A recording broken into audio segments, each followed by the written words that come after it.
السلام عليكم soo dhawaada saaxiibayaal waxaad ku soo dhawaataan conversation kale aad u xiiso badan waana conversation la iskuuleysanayo eeba hadalkii bilaabay waxa uu leeyahay hi where are you from xageed ka imaatay b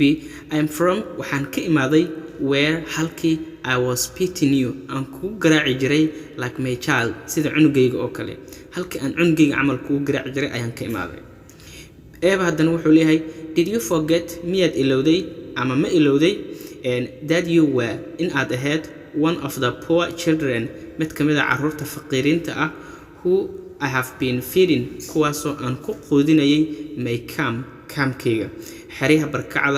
barakacayaasha ay deganaa waxaa la yiraahdaa camp marka ma ilowday baa lagu leeyahay inaad tahay mid kamida carruurtii saboolka ahayd erga poor waa sabool aan ku quudin jiray camkayga Cabo B wuxuu leeyahay it's problem waa dhibaato if you pretend haddii aad iska dhigto what you are not waxaadan ahayn B and A I think sidaan u malaynayo you need waxaad u baahan tahay to remember inaad xasuusato who I am cidda aan ahay if you are a lion haddii aad tahay libaax I am the one waxaan ahay midkii who will hunt you kaasoo ku ugaarsan lahaa